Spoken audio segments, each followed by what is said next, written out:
On stage to moderate, we welcome Agnes Raja George, founder D Moza. Ladies and gentlemen, you know what we do really well. Put your hands together. Thank you very much. Joining us, our panelists, please welcome them on the stage. Sneh and Jain, co-founder, venture director. The Baker's Dozen, our first panelist on stage. Keep the applause coming as we welcome Sandipan Ghosh, business head, dairy and frozen at Reliance Consumer Products Limited. Please welcome on stage Jeevika Tyagi, co-founder and CEO, aastey. Welcome, thank you very much for being here. Rashi, Menda, founder and CEO, is.U, joins us on stage. Ladies and gentlemen, Anand Agarwal, founder and CEO, by nature and brand strategist, Super Cluster Pie, is on stage right now. Mansi, Gupta, founder and CEO, Tichori.com. Put your hands together, please. And Aditya, Sanghavi, founder and CEO, Snackible, is on stage as well. Please welcome Pranath, Sisodiya, co-founder, Nutrilitius, completing our panel today. Well, we're going to hand over to our moderator. It's going to be an exciting session. This is the direction we're going. It is going to be a 1 hour inclusive of Q&A. So ladies and gentlemen, make sure you've got your questions ready. Sir. Good morning, everyone. Are we audible? I think we have a very interesting panel. It's food and fashion. The most important aspect of our life. Khana, kapda, makan. And food and fashion is completely 5 of us in fashion, 4 of us from food and tech. So we'll start with the small introduction. My name is Agnes Raja George. I'm the founder and managing director of brand D Moza. I also run another company called Reward Consulting. It's a retail tech company. I've been in this business for the last 7 years. Before that, I was working with large corporates in fashion retail, in department store and also retail brand business. So that's about me. I just go to the panel. Please introduce yourself. Hi everyone. Am I audible? Yes. So I'm Sneh. I'm co-founder of the Baker's Dozen. We are, by startup terms, now a historic brand in terms of we started in 2013. So we are a 9-year-old brand. We are today India's largest artisanal bakery brand, present across more than 50 cities, more than 1,000 touch points. Truly omni-channel, and we'll come to that discussion. We have always been wherever the customer wants us. That's us. I'm Sandipan. I head the business for Reliance Consumer Products, which is the new FMCG vertical from Reliance Industries. I'm having almost 25 years of work across food and dairy space in India, globally, in West of Dubai, Singapore, all across. So first of all, thank you for inviting me over here, and it will be a great forum to engage. Thank you. Hi everyone, my name is Jeevika Tyagi. I am the co-founder and CEO of the brand aastey. Aastey basically means Dheeraj Rakho. Aastey, aastey chalo, that's what the brand is about. It's about taking it easy. We're a sustainable athleisure wear for all body types, essentially for women. And we presently have the largest community of women in India who are living aastey. So we have 60,000 plus women. We have just come to the market 6 months back. We spent a year and a half before that innovating and building India's first sustainable brand. We also have Kalari Capital's confidence in us through our seed fund round. I am Rashi. I'm the founder of IS.U. We are on a mission to make women feel their best, and what we really do is provide comfortable and trendy clothing. We are selling in 6 countries on 45 channels, 45 platforms, and here we are here to have some interesting conversations with you. Morning everyone, my name is Anand Agarwal. Founded the food brand called By Nature about 6 years ago. At By Nature we are all about healthy eating. So any of you guys want to start on your healthy food journey, or if you're already there, please explore us on bynature.in. We have got products as simple as rolled oats to processed oats to muesli to protein to and likewise. 6 years into our journey, we got recently acquired about 6 months ago by a new house of brand called Super Festus Pie. A new one, but extremely aggressive and looking for brands on brand. Hello everyone. Am I audible? Yes. I am the founder CEO of thejewelry.com. The Jewelry is a lifestyle brand and we are on a mission of bringing traditional Indian textiles and Indian art forms, essentially the goodness of India, the cultural heritage and the legacy that we have into mainstream fashion, which is modern and contemporary, very relatable to the modern discerning customers, and that's what we are planning to do, and we've been on this mission for over a decade now. This year, like we'll further discuss on this panel, the idea is to go omni-channel and have a seamless online-offline experience for the customers. Hi everyone, this is Aditya, Sanghavi, the founder of Snackkible.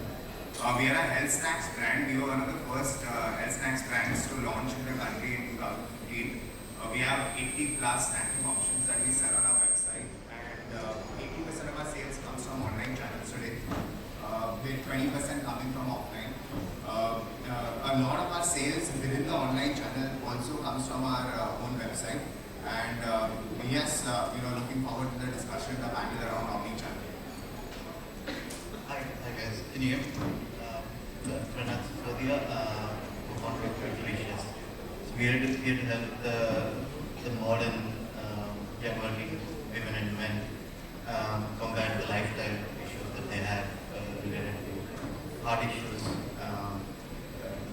sex issues, fertility issues. So a lot of taboo issues. I have a lot of friends who are doing really well, but the lifestyle is really bad because of a number of reasons.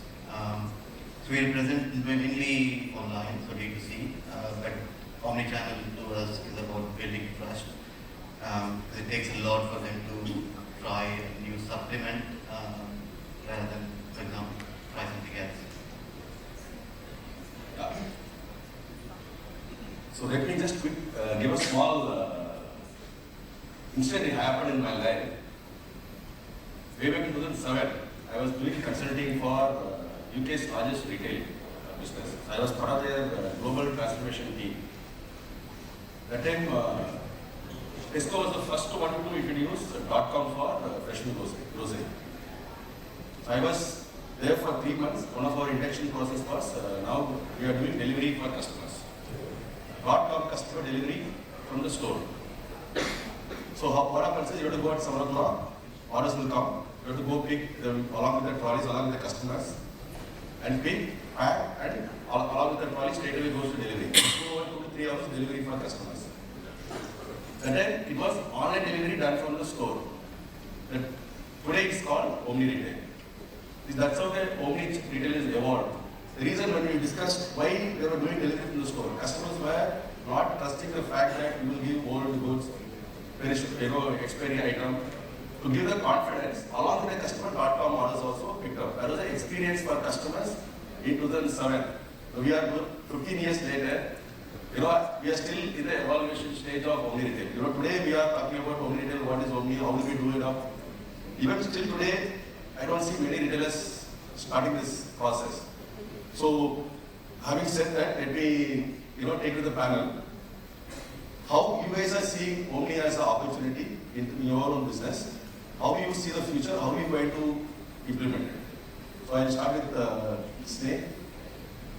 Okay, so guys, first, just want to this entire buzz around omni-channel, omni-retail. So in my earlier avatar, I was a McKinsey consultant, and consultants love jargons, right? So we come up with frameworks and terms for everything.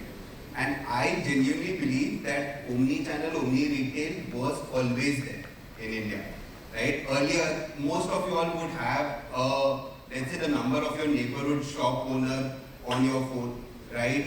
You would either go there to buy or you'll call him and he'll deliver something. That's a that's a very common thing in India. Now the only thing is that has maybe got replaced to some extent, not even to a majority, to some extent it has got replaced that instead of calling, I'm using an app or a website to order. But just because it is called omni-channel in the last 1-2 years doesn't mean it's a new phenomenon. And where I'm driving at is for any brand to be relevant in India, especially in food and maybe even fashion to some extent, unless you are selling like, ultra luxury products that people have to come to the store to experience. And in any other brand, what's most important is how close are you to the customer. So if you are available in their neighborhood, in that society maybe, right? So it can even be an offline purchase in their vending machine or store in their society. Or it can be an online purchase who delivers in 10 minutes, or a planned grocery purchase when they go to a supermarket. Right? As a country, we are not somebody who plan our entire week's grocery purchases and the family will go to a Walmart the way people do in the US, right? That does not happen over here. We do daily purchases, we do frequent purchases, and that's where for us, it has to be available at any channel that is there. So I strongly believe, and we have always, at the Baker's Dozen, we started with traditional stores. We started with offline stores. We were one of the first food brands on Big Basket when they launched, right? And for us, it was never a question to do online or offline. The question was very simple, that is my customer shopping here? If he is, then I'm going to be there. It can be offline, it can be online, it can be, in an airport kiosk, it does not matter to me. And I think as a brand, we should be very clear on that. Yeah. So taking on, Sandipan, can you add your experience in this omnichannel? You worked in a lot of technology around this area. Right. So I represent dairy industry. And yes, you are absolutely spot on, Sneh, in terms of saying that accessibility to consumers is the key for any brand across category agnostic, right? So in dairy industry, every day we drink milk in the morning. And along with that, we also have curd or other like paneer and the rest. And in India, if you map the distribution, I represent a legacy brand. So it is always used to be the hawker right on the street, or maybe some general fragmented trade stores which is available. And then we saw the evolution of modern trade coming in, but very few shoppers walk in the morning to the modern trade to pick up the morning essentials. Then we figured out that what we want, it should be outward in. Like, we need to first see that the advent of consumerism has to be there. Consumers' accessibility has to be there for any brand to survive. And then we went into the D2C space, where we redefined ourselves, we bid all the necessary so-called cacophony saying that, fresh dairy can't be sold through online. And we went and experimented in cities like Tier 3 cities, like Bhubaneswar, or Gadak, or in Rourkela, in Odisha. And there we saw phenomenal responses from the consumers. We were selling almost around 10,000 orders a day. And this is non-COVID. COVID times it went up to 15,000 to 20,000 orders a day. And this is phenomenal responses. But one thing is very important when we define omnichannel. Omnichannel is, as you rightly said, it's become more of now a term or a very fancy term, and every company or every brand wants to be in, and why not? But then we need to also see that how we can make it revenue driven, but at the same time bottom line positive. So what we used to do in the morning is very interesting for me to share, that all the boys or girls who were associated with the aggregators like Swiggy or Zomatos of the world, they are absolutely free in the morning from 5:30 to 7:30. So what we call moonlighting. So we used to absorb them, and they need to go and deliver it into consumer households. And that's the way our average cost per delivery was negligible. It's almost around, at a unit economics, it was almost around 5 to 6 rupees a unit, which make us more sustainable and more bottom line positive. So that is another aspect which we will continue to discuss as we progress in our conversation. It's important when we talk about omnichannel. So one is the distribution part, and the second one is how do you distribute and remain sustainable. So that's very, very important too. So that's my experience, and it's must, I think, in today's world to represent yourself across different touchpoints, be it fragmented trade or modern trade or marketplace or direct to consumer space. So, Rashi, to you, you're just moving from D2C to a digital format. So, what is your plan? How you guys are seeing? How you think is going to evolve your business further? Yeah, so again, omnichannel for us we see it in a very interesting way, which is that it kind of binds together the full supply chain instead of just another selling point. So with IS.U, because we're solving three large problems, which is fits, quality, and trends. Fits being the big one, where women when they're shopping online, they expect a certain way that the product will fit them, and then the reality hits hard. So we said we want to kind of make sure that the bridge between expectation and reality is very, very small, does not exist at all, like where people see themselves looking when they're shopping online versus receiving should be the same. We went around figuring out what will fit the different body types, and we've zeroed down on only 3 silhouettes.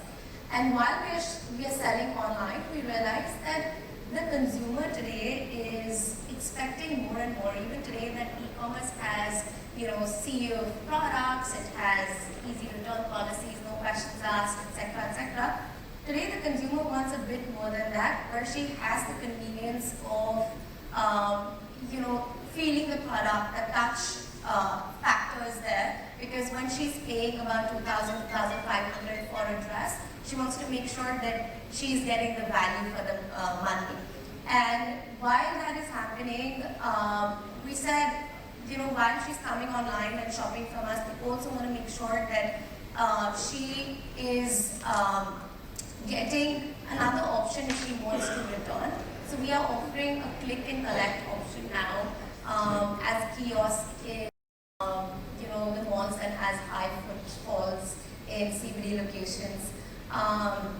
And we've just launched 3 of those and it's working beautifully. Our returns were already the ones that were high in terms of not the fits, but where the consumer were a little dicey in terms of should we get it or not, have fallen drastically. Also the convenience of finding the next right product is also very important. Right here, even the kind of SKUs that to be put, because it's just a kiosk, right, goes back to understanding what the customer is really buying in terms of online purchases. So connecting the online to offline, following the customer profile, all of that kind of brings together with technology, which we're going to talk about. But all of that is what we're keeping in mind while launching. Primarily the fact of touch and feel for fashion is very critical. Easy exchange return. That's interesting. Now, Anand, come to you. I think you've been running a very large diversified product portfolio across distribution and online. How's your journey of D2C and your omni-channel experience has been? So omni-channel, as all of you guys are saying, the name is new, but the concept has been around. It is not about being everywhere. So you have to be where your product shoppers are, right? So like for example, I deal with muesli or oats. I will not find shoppers at the airport, so I will have to be really there. So I will go to places where people come to buy for the groceries. So which could be food all of the world, or big basket now exclusive, which is not exactly true. So that's where we have been around. And the second evolution from an omni-channel strategy perspective has been like, I think all of us can remember 3-4 years ago there was a lot of price parity, right? I mean, you have a phone available in a physical store at a certain price, much cheaper at online and kind of stuff. So I think there has been evolution. You see much less number of cases around that. So general price parity has happened, which is something which we have focused on as well. Apart from that, consumer, the shoppers, issue resolution process, I think has become little more advanced or evolved now, in the sense that, I mean, from our brand, for our brand also, customer buys from anywhere across the country, and if he has a problem with our product, he calls us and we immediately take the product back, we get it shipped, we give the money, etc. Which is what I think has been happening with, in general with the retail industry, right? I mean, you buy a pair of goggles at the airport and you can return it a week later at the store next to your house or something like that. So I think that is where the evolution has happened around the journey. And I think with that, we as a brand are also learning and we keep on evolving. So, Mansi, you run a very unique product portfolio, handcrafted Indian products.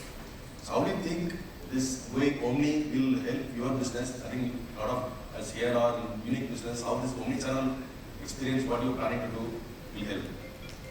See, we started as an online first brand only, till today we are an online first brand.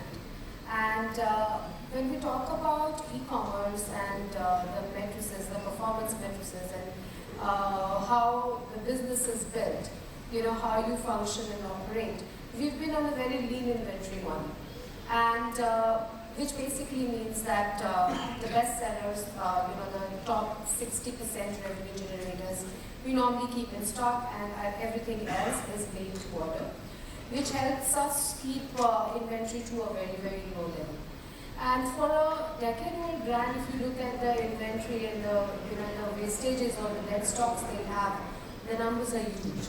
And the biggest driver for us for getting into a physical retail or like a phygital kind of concept was because of the nature of the business that we are.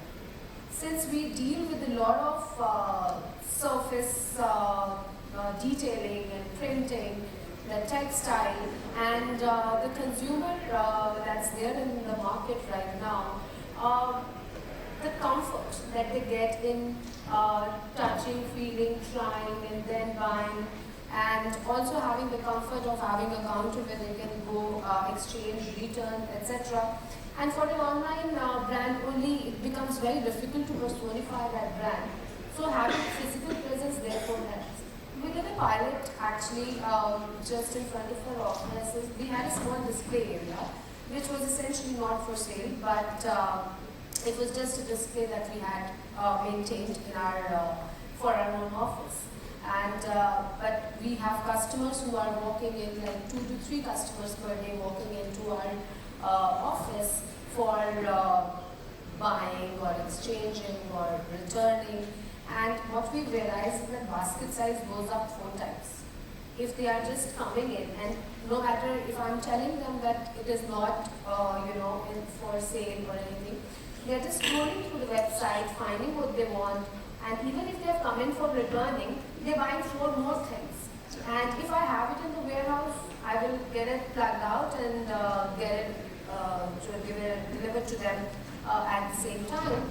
But also, if it is not available, then they're very comfortable that this piece is going to get shipped to me because it's not in stock.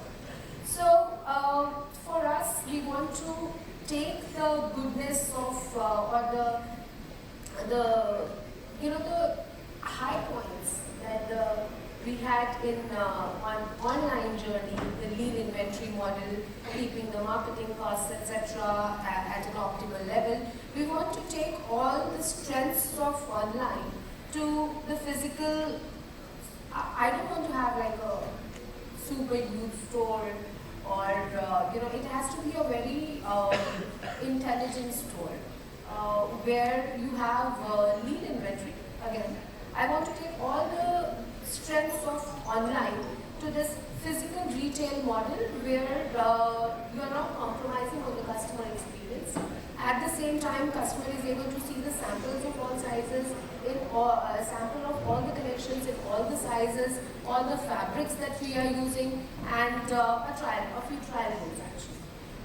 So that all the downsides or all the gaps in just being an online are therefore covered, and what you are delivering to the customer is an end-to-end experience.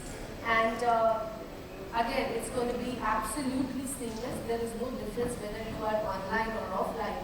And what I have also seen is that people who have had a physical interaction with the brand once, then they have the comfort of buying online much more. Yeah, I think that's a very good point. I think that the physical touch or the emotion what's attached when you see closer to seeing online has a lot of impact on decision making. And because customers become more loyal when they see, yeah, it is real, therefore I can blind trust. Now, Aditya, over to you. You are in a snacks business. How do you think this new model of trade, because I'm sure you're also using some general trade, modern trade, plus your own D2C. What is your plans in terms of going Omni? Do you have any plans? Sure. So, it's been a very interesting journey for us from, selling healthy snacks, starting on a website at a time when people didn't want to buy online, right? In 2015, it was a very different market. Grocery hadn't scaled up in terms of e-commerce sales significantly. And, but we stuck to our guns, we tried a bit of offline, eventually online started scaling up. And, the last 2-3 years have been very good. Health as a category has been very interesting for consumers, and more people are making healthier choices. So we had some things moving towards us, and hence we stuck to the entire D2C own website sales strategy, and today also 80% of our sales come from online channels. But that being said, after COVID, we started realizing that customers are going back to their old behavioral patterns, and as we grow as a brand, we need to be present for our customers in more places, in more points of sales. So we, one channel which really took off well for us was quick commerce, right? Again, one realization, part of this entire Omni channel shift, I think, was that a lot of new channels have come up for young brands. I don't think in 2010 a young brand could have launched offline and sustained as a snacks brand, according to me. I think online first was very critical at that stage, but yes, now we are moving towards offline channels.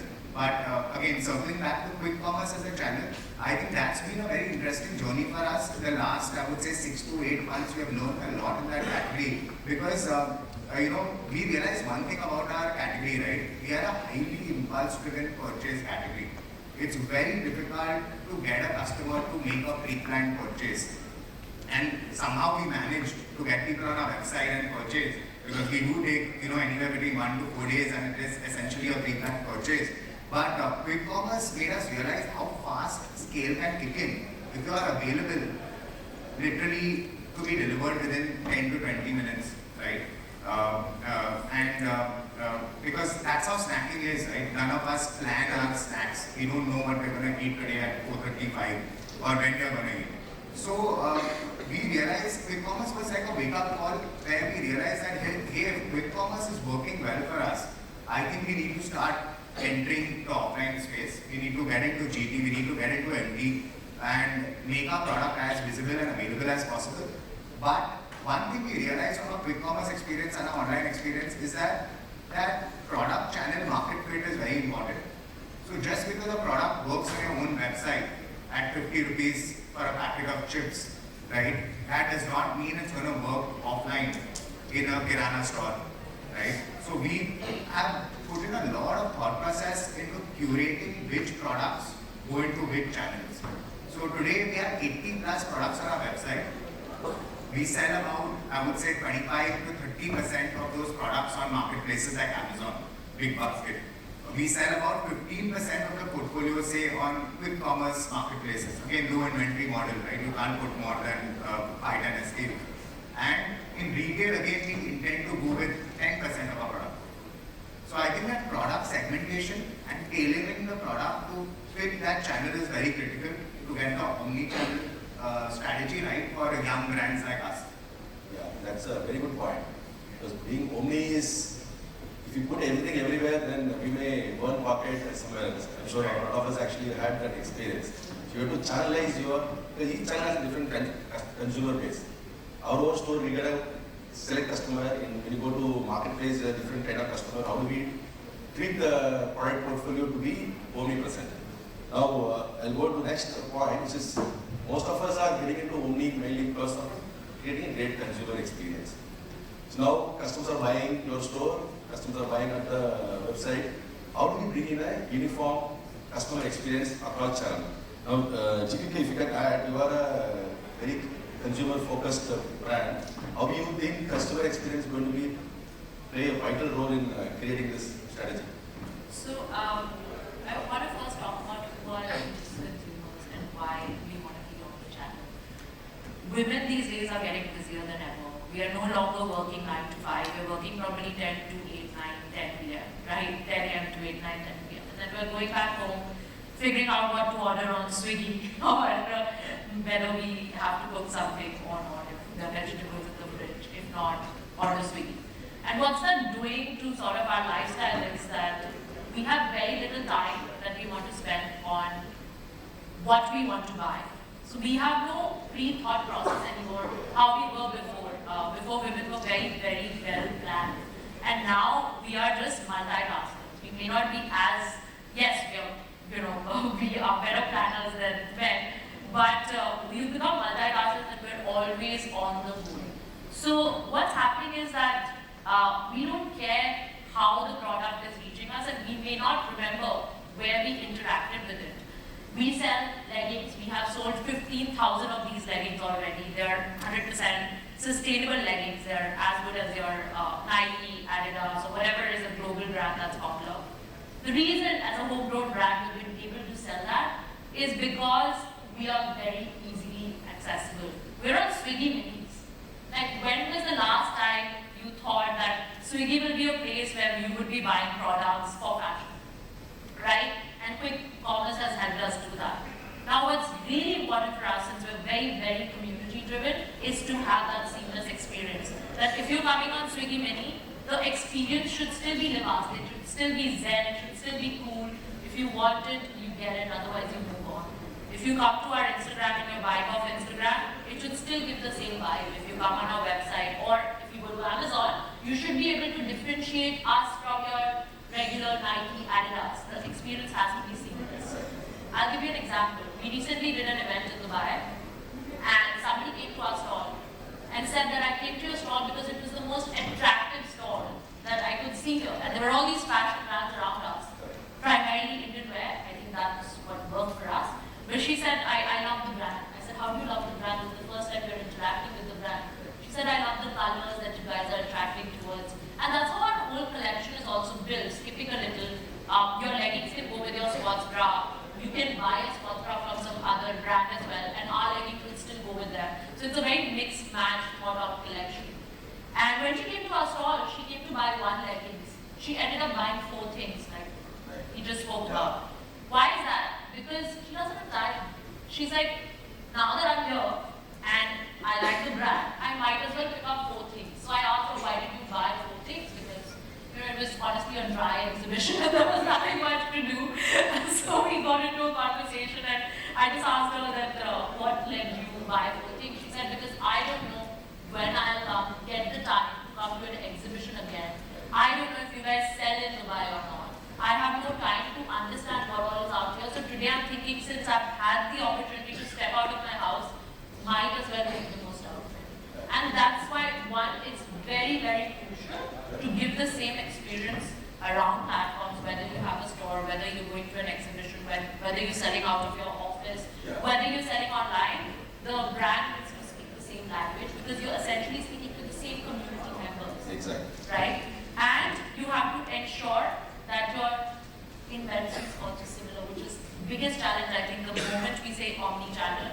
The first thing for a business person is, will I have the inventory to go omni-channel? So that's very crucial because they might find you on Instagram or they might find you at the store, but they may have the mindset that, hey, I want the same thing I saw online at the stall or at the store. Or if you saw something at the store, the chart's like, you can buy anything, you're just looking around. You can go back and buy thinking that it might be cheaper online. And you might be disappointed as a consumer if you don't find that. Yeah. So I think it's a mixed pack of, we have to understand the consumer first and understand that they don't have time. It's the same how you have with online ads, where you have those first 2 seconds to get their attention. It's the same offline. They're very busy. Yeah. They have put everything on hold to step out. So you have to give the same experience. It has to be seamless. Yes, I think that's one good thing. One important thing to note is how Omni will benefit for improving customer experience. Right. Especially for Anand. I really like the product. it's not there, can I get it? Then your online will help. Ma'am, you can go place order here, you deliver in one day. If you are available in the same city, you can deliver in same day, same delivery is possible. You have done so and order and all possible to make it delivery same possible. So I think that is a very, very important point. Omni-channel will help customer experience enhance. Right. So customers that seeing the product, I want to buy it now, can I buy it now? Yeah, you can order through online. That's a way. Also in our industry, sorry, one more point, activewear, sportswear, it's fitted outfits, and women here will resonate with it. That you're not too sure if you're buying online if it will fit you, especially with a new brand. Maybe you know your size in Nike, Adidas. You may not know your aastey size. So the assumption is that the exchange rate will be high, and if you have a storefront, the chances are they'll go and try it, they'll know their size, and then come and buy wherever they want. Exactly. Which is very crucial. So if I can just add to what she said, and because our customer segment is also very similar to what she described, the women working very hard, 10 to 10, taking care of their career, kids, family, in-laws, home, and doing 100 other things, right? So when we as a team sat down and said, how do we make our customers' life a little more easy? Because we are into healthy food, right? So if a customer wants to get into healthy, they should know how to use that particular product, right? I mean, I can give you a pack of quinoa or a chia seed, but if you do not know, or if it takes a long time to actually prepare it, then it's of no use to you, right? So, I mean, so from a customer experience perspective, all our communication, whether it is on social media, whether it is our pack itself, or whatever touch points we have, it will always talk about a recipe, right? A 5-minute recipe or a 10-minute recipe, and then what benefits does it have. So that's how we implement it in our time. So just to envelope that thought, I think it's about the customer journey management across platforms. Yeah, and how you are able to do that with the technology app or website that you have. And even if the customer is just walking into a physical retail outlet, for you it's a customer. The person is your customer, and therefore you can do a lot of profiling, segmentation, and recommendations. Therefore, what happens as a result of this, which customer might not see primaries, is that when the customer is walking into the store, you already know so much about the customer, and then have relevant options. And what that gives as an expression to the customer is that there is a relationship already in there. And it kind of just transforms their overall experience with your brand. Yeah, exactly. Pranath, you want to add something on the customer experience because you are a very unique product. How are you? We've talked a lot about customer experience. With our products, it's not that you need to go and experience it. To us, it's about trust, building trust with them. To us, omnichannel is not about being in the stores. We've tried it. Some good things, some bad things. We are now working with gyms, for example, where if it comes from a trainer, it's much more relied upon. So we're partnering with a lot of gym trainers. We're partnering with a lot of nutritionists and the doctors to show them the benefits of using our products. I'd also like to talk about the other side of the coin. We talked about customer, and yes, of course, it's important. But in our company, so I look at more on the finance side, so looking at the strategy. And so in terms of unit economics, there are a lot of good things that come with omnichannel, but also there are limitations. Right? The good thing is you've talked about, Mansi, you've talked about the basket size being higher, people buying more. Once they're there, might as well buy. Returns are less, but at the same time, I see some issues such as scalability, high fixed costs. I think those are the things that keep a dent on us to try various omnichannel options. So we'll of course try wherever the entry and the cost of entry is lower. But we'll be very wary of going into the stores. We also had a chain of retail stores in a different wing of our business, and we know what comes with it. And also on the investment side, right? It's like known that if your revenues are coming from your website or your app, the valuations are much higher. Whereas if it comes from a physical store, they start valuing it lower. Again, going back to the scalability issues. But for us, it's obviously very important to build that trust. For us, being omnipresent is not that important. For us, what's important is that it's come from a source which is trusted, which is the trainers and the doctors.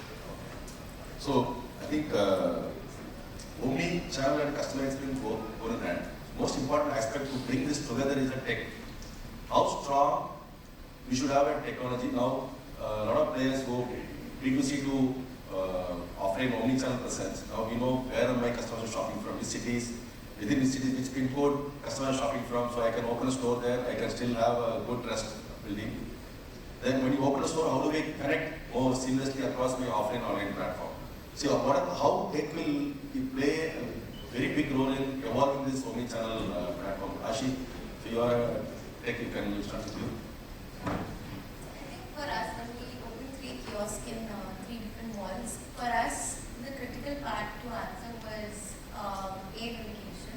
And because we get maximum orders from metros and tier 2 cities, so let's start out with metros.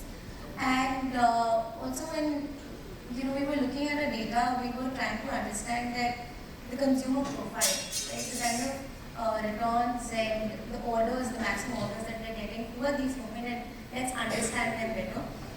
But while we do that, let's not create an avenue where a woman can just walk in and have like options sitting there for her to shop. We want to know who is she when she's coming so that we have enough to offer to her. At the same time, we don't have like large stores where we are eating up, like spending higher rentals, etc. So we don't have to keep enough inventory in our in our small kiosks that we are trying to offer. So what we did was, we said let her shop online and let her, if she has any doubt, let her pay when she comes to the kiosk. And that way she will have the touch and feel factor, and that way we will also know her sizing, we will know the product she is more likely to buy. So again, with the profiling and with the recommendation tool, you have an answer to both of these questions, right? So every time she comes to us, so we've been doing this, so we started with the pilot last year in September. And we've been doing this for almost 6 months today, and we have enough understanding and enough data in the sense to know that what is she more likely to buy. And as everyone's talking about this, when offline woman is buying, your ticket size seems to go higher, and that is exactly what happened to us. Also, we managed to increase it by 20 to 25% when people are coming and collecting and returning as well. So when she's returning, she's not taking the money back and going. She is making another purchase and going back. And what is giving, in return, what is giving to us is an understanding we can take online. For her saying that, you purchased this last time, now you're more likely to buy this. And hence you're creating stickiness online as well. So it's a full experience. So what goes back is the critical part is knowing who she is when she's coming to you, so have that data at every touch point so that you have clarity on your consumer. That's a very interesting point. Yeah. Sandipan, I think you worked a lot on this tech part. How do you think this blockchain will enable, especially for the food retail? Because fashion is not so important because food is there, same product, keep on buying. How do we, leverage tech across various platforms so that it can be, we can see the customer where actually who is actually buying to the evolution of tech? True. So if I have to talk about my previous organization, which was Milk Mantra, we are part of the dairy fraternity. So it starts from the farmers, right from procuring milk from the cattle, and then this entire journey which comes to the manufacturing units where it gets processed, and then it transferred into the retail points, or alternatively go to hubs and from there to consumer households. So we are talking about this entire value chain. And tech is the most important part which integrates this entire value chain. Why so?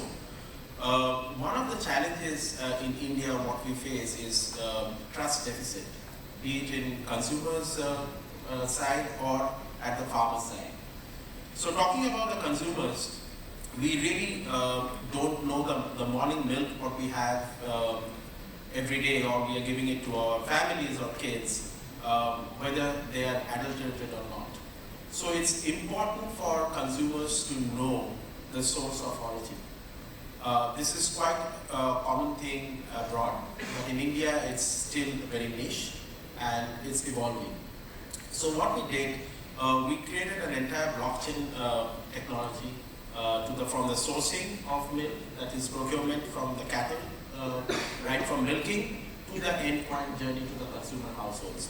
And thanks to partners like TraceX and Amazon Web Services who helped us to build this entire platform. And now with every packet of our products, be it milk or the value-added products like paneer or curd, we will have a trace ID. And through that trace ID, once you scan, you will see the entire journey, right from the day and time the milk being sourced from which area of the villages, and then the collection time, the collection point, all the quality checks which goes through, right to the end consumer households, it's reaching to the end consumer households. So that is something which is very, very important. Traceability is extremely important, and I think more and more consumers, the mothers, the gatekeepers of the families wanted to see that. And in India, I believe that in another 4 to 5 years down the line, we will see this as a mandatory point or an attribute, and it will be enforced by the FSSAI or the government of India. So that's one aspect of it. The second aspect of it, which Rashi was mentioning, we always speak about consumers at the front end, and we say that how we can enhance and give them an immersive experience, right, and create those aha moments when they pick up products. But what is also important from a tech perspective, that how one builds up the tech suite at the back end. For our case, it's very important because right up in the morning when the delivery boys or girls come to our hubs and doing the product assortments, it's important that the entire app which we have developed in the back end help them out so that quickly they can assort the products, and then to the individual household order they can map it. And then they deliver it at a prerequisite time frame, right? So that's very important for us to build this entire tech suite. And that enhances consumer experience, though it's on the back end of the spectrum. And in the front end, of course, we have loads of chatbots and the customer services and the rest, through which we can do profiling, we can have the AI in full play to understand the segmentation and deliver products as per their needs and time. So yeah, so it's a combination of both. But I think as you talked about blockchain is a very important element, especially for the distribution and to create this entire source of traceability, right from the end from the start point to the end point. So you want to add any point on the tech, which is very, very important, combining all the systems? Actually, one of the things when everyone talks of tech, especially in consumer businesses, most of us always think of the front end, right? As Sandipan was also mentioning, most people think, how should my customer website look? It should be attractive. I should have stories telling to the customer. He should be engaged. All of that. But actually, the biggest impact to the business comes from the back end. Especially in food, like you've been in dairy, we are in a perishable business right now. Our biggest challenge is actually that match between availability and extra stocking, overstocking, expiry. Right? The issue is, one challenge is yes, getting the customer, but once you've got them, there's a high chance you might lose them because of your operational inefficiency. And that's where actually tech is most important. So, if anybody always asks me that, where would you want to invest in tech? Yes, a better website is great, but can I have a much better ERP which gives me that entire demand estimation? So for us, for example, we have actually implemented a machine learning based demand estimation algorithm where we are to that extent where if I have 2 SKUs of 2 units of the same SKU in a particular store, I have a unique QR code on each. I can, our team sitting in head office can actually say that what is my aging or expiry at a particular store. It can be a Nature's Basket store in Bandra, or it can be in Bhubaneswar or anywhere, right? That awareness and that ability to then match your demand and supply is actually what drives sales. Right? Because customers you can spend to get, but if you don't have the product there, then it's a completely wasted. Yeah, I think one of the most challenging area, especially in consumer facing, is the supply chain. Yes. How do we forecast my demand more accurately? How do we evaluate my consumer behavior? That's where I think we should put tech. So If I can just add to what Sneh said, since we are discussing the back end, I was involved in building mall technologies right before we started aastey, and it's very important to understand what's happening on the brick and mortar side in terms of integration of technology. So we got the mandate from the Phoenix malls to basically mitigate all the cons of shopping in a mall and bring all the pros of online shopping. And what we built was a four-centric solution where, for example, Rashi was just pointing out the footfall at the mall. On average, a mall owner gets almost 5 crore people coming to the mall in a year. And although POS never integrates with the mall owners, it's with the stores, right? So the mall never has the data. And now these brick and mortar real estate people are getting more and more aggressive to have that data. So what we built was, we put sensors across the mall, firstly, to make sure that everyone can log on to Wi-Fi to begin with to get their details. We also put sensors in the parking lot because on average, in and out of the mall, it takes you 15-20 minutes, and precisely why everyone likes to shop online. So what that did was it helped you navigate inside the parking lot, so it's sort of an inbuilt GPS. And then we ended up building a mall loyalty program where, for example, if you're a Zara, right, you run the mall. You are literally the protege of that mall. And what stops you from going to a different Zara? So be loyal to the mall. You could go to any Zara that's closest to you. So we ended up giving points in the ecosystem where no matter where you shop, whether it's Michael Kors, Zara, H&M, you still get points on your money. So what these mall owners actually now want to do in the back end, they want to integrate technology. They want to make sure they have access to the consumer data that's coming essentially to the mall. Because malls still primarily, like earlier it was more about shopping. Now mall is the main entertainment source. Where else would you go? You want to watch a movie, you come to the mall. You want to shop, you come to the mall. You want to eat, you come to the mall. So at all times, we as brands also need to understand the innovation that's happening on the brick and mortar front. And this really helps the mall owners as well to help the stores, because a lot of malls have sensors across stores where they actually capture the gender. They tell you the gender, they tell you, okay, this is the TG coming to the mall, coming back to aastey. We are a Gen Z and millennial brand. So it's very important for us to know who's coming inside the store, what is their age, and we're building a female brand. Is it actually the female shopping from us, or is it also the guys shopping? I think that's, a lot of tech is going around in offline, especially on this front. So even a lot of malls now creating their own marketplace to enhance the omni-channel experience. They're saying now, you list your product, we will sell it to you, customer come to our website, you deliver it from your store, that's your sale, not your, that's a store sale, not your online sale. So there's a lot of work going around it. I think coming back to the tech now, a lot of new terminologies in the AI. How do you think AI help in some of the pain areas in the back-end supply chain? Aditya, if you can add, if you have any points. Sure. So, see, back-end supply chain and, when it comes to back-end supply chain, just to give you anecdotal experience, in terms of Snackible, we have 80 plus snacking options, like I mentioned, which come from multiple manufacturing facilities across the country. And the biggest challenge that we face is, while we have high shelf life products, how do you maintain enough inventory so that your working capital doesn't shoot up and your infrastructure cost doesn't shoot up? The biggest challenge for a young brand where maybe the top 15 products are contributing maybe 50-55% of our sales is the entire tail of products which are causing cloggage. Right? So what we did was we basically created a almost, you can say, like a just-in-time inventory system where we get our stock from our manufacturers on a weekly basis as opposed to on a monthly basis. At any point of time, we only maintain 12 to 15 days of inventory, right? And that allows us to control this slippage in terms of working capital and infrastructure cost. In terms of AI, to be very honest, I don't think we have used AI in terms of inventory planning. Our business model is fairly traditional in that sense from a back-end perspective.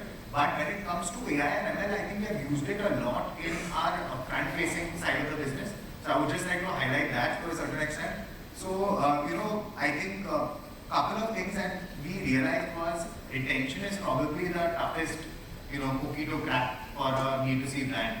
And to crack retention, I think how much ever you advertise on Instagram, Facebook, spend money, at some point your LTV and your CAC is not going to make sense. So what we started doing was using tools, CRM tools like Reliance, to create funnels for our customers and create automation which allows us to retarget these customers in a very specific manner. Right? So if a person has, say, bought our bestseller box, we clearly know that that person is not a person who's going to add 5, 10 things to the cart. He's more into things like combos, right? So there's a custom email which goes after 15 days, marketing combos of say makhanas, right? So just one example, but essentially AI and ML I think help these tools which come with AI and ML integrated help us in retargeting customers and getting them back much more efficiently. So for example, today we were dependent, I think 30% of our customers come back to our website. We were dependent on our ads to get maybe 90% of them about a year and a half back. Today, our platform, the CRM tool that we use, get almost 65 to 70% of our repeat customers. Okay, so that makes a huge difference because the cost of an email or an SMS is negligible compared to the cost of an ad which you run to retarget on Instagram or Facebook. I think one other thing I would like to highlight is now that we are going into offline channels, while we have had an experience with offline before, it wasn't the most pleasant one. We were a very young brand. This time what we have done is use the online data to understand how to go offline. So I think you highlighted this earlier. PIN code is a great starting point to understand consumer behavior. Yes. Right? So taking a PIN code, we start understanding what are our consumers buying. Right? What is the AOV? What is the repeat rate? Right? What are the products they are buying? Right? And based on that, we create profiles of these customers. There's a lot of qualitative feedback also we are getting. Because we have a large enough customer service team to do outbound calls. So 20% of any calls, interactions with customers are outbound, where we are calling customers and talking to them. So we get a lot of qualitative data. Putting all that together, our product strategy for say a Bangalore or a Delhi or a Bombay is slightly different, right? When it comes to offline. And this applies even to a certain extent to quick commerce. So quick commerce, initially there were certain challenges we were facing in terms of SKU optimization because they give you very limited SKU, 4 or 5 SKU to start with.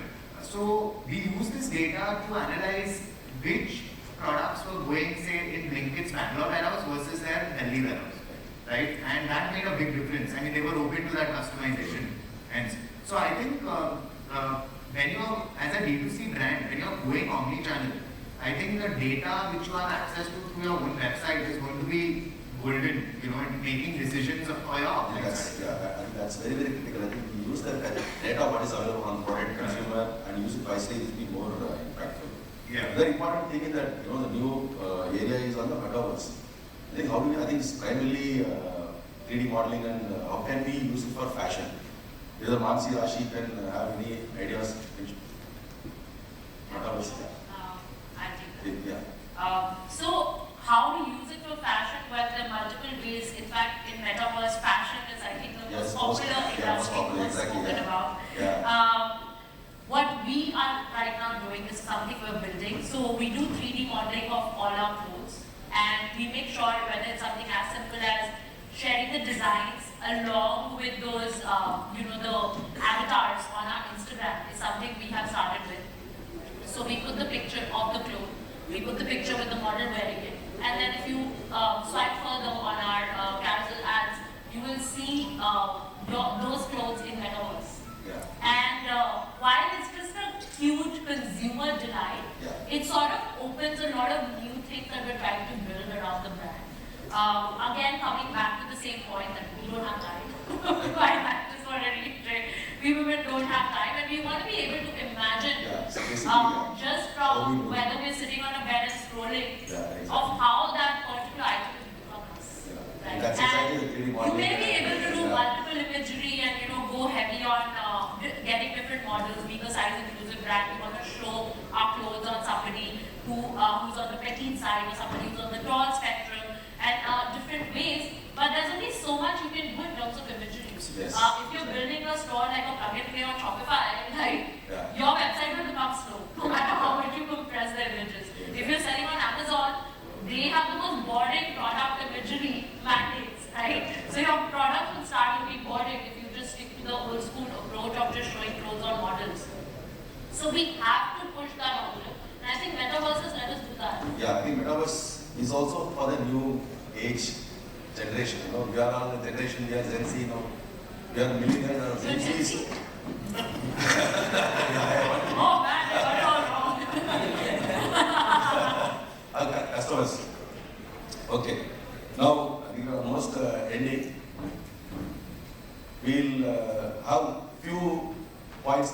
So now, just to sum up, if you guys want to add any more points, any D2C brand want to come into Omni model or offline player want to come into online, become Omni, what are the 2-3 key things they have to keep in mind?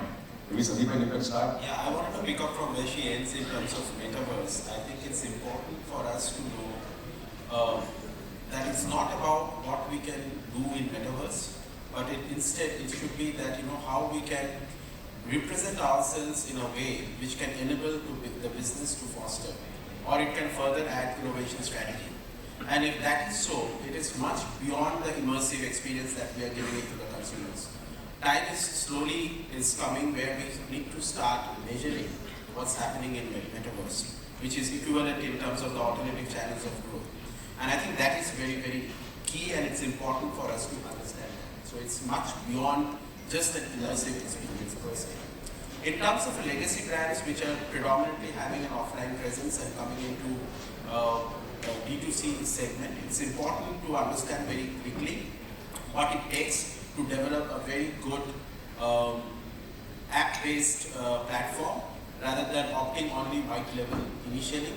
And that is very important to build a very strong tech suite at the back end, as we discussed.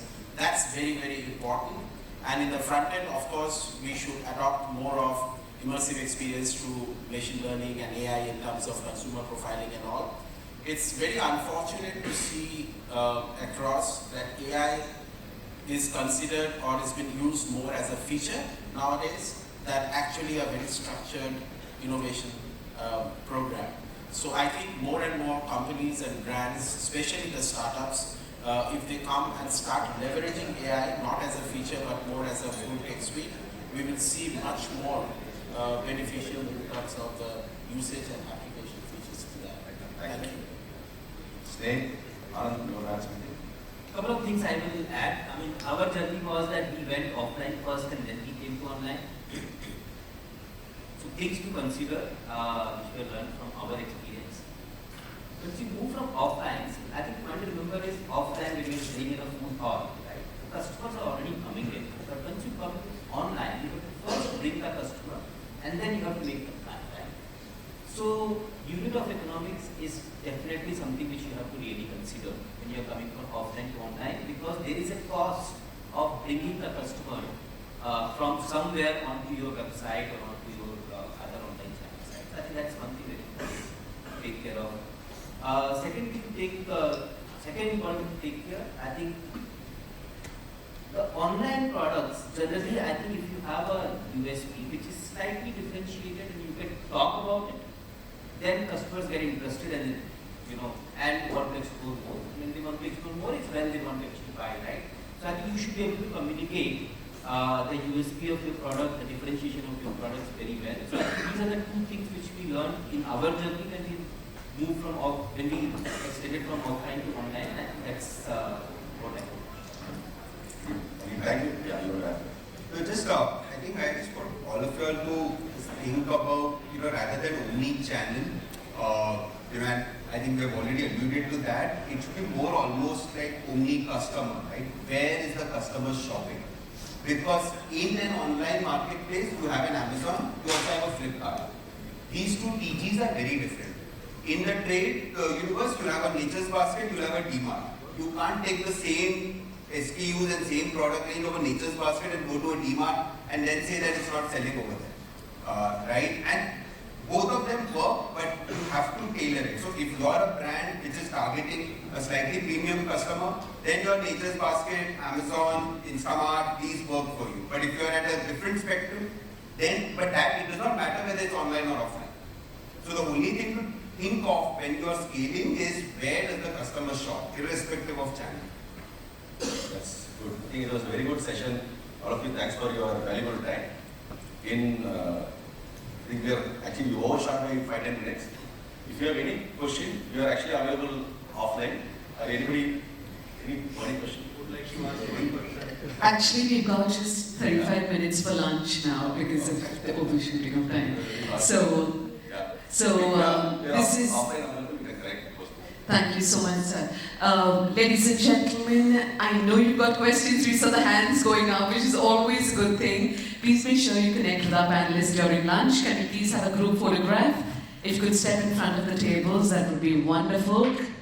Ladies and gentlemen, once again, please put your hands together for our panelists. Thank you very much. Our moderator, Agnes George, for making sure that we had just the right takeaways. Thank each and every one of you for being such a patient audience. And now the patience takes you a little further as you wait to ask your questions. Thank you to each and every one of our panelists on stage. Ladies and gentlemen, please put your hands together for Sneh, Jain, The Baker's Dozen, Sandipan, Ghosh, Reliance Consumer Products. Thank you very much, Jeevika Tyagi from aastey. We want to say thank you to Rashi, Menda from IS.U, Anand, Agarwal from Supercluster Pie by Nature, and also Mansi, Gupta from thejewelry.com, Aditya, Sanghavi from Snackable, Pranath, Sisodiya from Nutrilitius. Thank you very much, ladies and gentlemen. Takeaways galore. We're going to ask you to go and enjoy lunch. We start the next session at exactly 1:30. So please make sure that you enjoy a good lunch. Make sure you hydrate yourself. I request everybody to please make sure you consume some water. We're going to see you back here at 1:30. Please set your alarms. 1:30.